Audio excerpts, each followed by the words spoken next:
ഒരുപാട് പേര് റേക്കി മേടിക്കാൻ വരുന്നുണ്ട്. എല്ലാവരും ഒരുപോലെ രക്ഷപ്പെടാറില്ല. എന്താണ് കാരണം? ചിലർക്ക് പകുതി വിശ്വാസമായിരിക്കും, ചിലർക്ക് പകുതി വിശ്വാസം. അപ്പോൾ ചാഞ്ചാട്ടമുള്ളവർക്കാണ് ബുദ്ധിമുട്ട്. ചാഞ്ചാട്ടം പാടില്ല ഒരിക്കലും. ഇപ്പോൾ നമ്മളെപ്പോഴും ഒരു കാര്യം ചെയ്യുമ്പോൾ അതിൽ കോൺസെൻട്രേഷനാണ്. ഈവൻ ചായ ഉണ്ടാക്കുകയാണ്. ചായ ഉണ്ടാക്കുമ്പോൾ കോൺസെൻട്രേഷൻ അത് ഉപ്പിട്ടാൽ ശരിയാവുമോ? അപ്പോൾ എല്ലാ കാര്യത്തിനും നമ്മൾക്കൊരു കോൺസെൻട്രേഷനും ഒരു ശ്രദ്ധയും വേണം.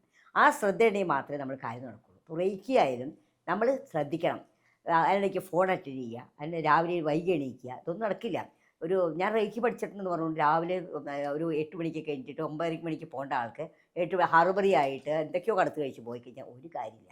എപ്പോഴും ബ്രാഹ്മ മുഹൂർത്തത്തിൽ സൂര്യോദയത്തിന് മുമ്പ് എഴുന്നേറ്റ് കഴിഞ്ഞാൽ റേക്കി ചെയ്താലാണ് അതിന് ഫലമുള്ളത്. അല്ലാതെ ഫലം കുറവാണ്. നമുക്ക് എപ്പോഴും ചെയ്യാമെങ്കിലും ഫസ്റ്റ് സ്റ്റാർട്ട് ചെയ്യുന്നത് ബ്രാഹ്മ മുഹൂർത്തം എഴുന്നേറ്റ് നമ്മൾ റേക്കി ചെയ്യുക. നമ്മുടെ ചക്രാസിനൊക്കെ റേക്കി പഠിപ്പിക്കുക, നമ്മൾ പഠിപ്പിച്ചു കൊടുക്കും. ചക്രാസിനൊക്കെ ഹീൽ ചെയ്യുക. മൂലാധാരത്തിന് അതിനൊക്കെ ഒരു കളർ കോഡൊക്കെ ഉണ്ട്, അതിന് മന്ത്രങ്ങളുണ്ട്. ആ മൂലാധാരം, മണിപൂരകം, മൂലാധാരം, സ്വാധിഷ്ഠാനം, മണിപൂരകം, അനാഹൃതം, വിശുദ്ധി ചക്രം, ആജ്ഞാചക്രം, സഹസ്രം, ഇങ്ങനെ ഇതിനൊക്കെ ഓരോ സിമ്പലുകളുമുണ്ട്, ഓരോ മന്ത്രങ്ങളുമുണ്ട്. ഈ മന്ത്രങ്ങൾ ചെയ്ത് ഡെയിലി നമ്മൾ നമ്മുടെ ചക്രാസിനെ നമ്മൾ ഹീൽ ചെയ്യണം. ചക്രാസിനെ ഹീൽ ചെയ്താൽ തന്നെ റേക്കി ഓക്കെ ആയി. പിന്നെ റേക്കിക്ക് കുറേ സിമ്പിളുകളും കാര്യങ്ങളൊക്കെ ഉണ്ട്.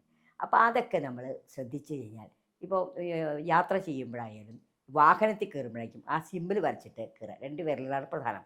ആ സിമ്പിൾ വരച്ചിട്ട് കയറുകയും സിമ്പിൾ വരച്ച് കഴിയും നമ്മൾ എപ്പോഴും പോസിറ്റീവായി കഴിഞ്ഞാൽ നമ്മുടെ പോകുന്ന വണ്ടിക്ക് ഒരു അപകടവും വരില്ല. അതൊരുപാട് അനുഭവങ്ങളുണ്ട്.